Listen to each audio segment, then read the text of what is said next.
స్తుతించుడి ఎల్లప్పుడు దేవుని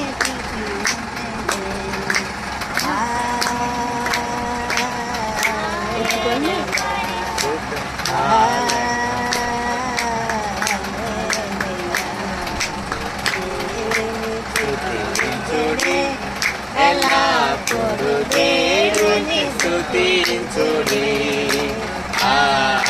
దేవుని స్తుతించుడి ఎల్లప్పుడు దేవుని స్తుతించుడి ఆయన పరిశుద్ధ ఆయనమందు ఆయన పరిశుద్ధ ఆయనమందు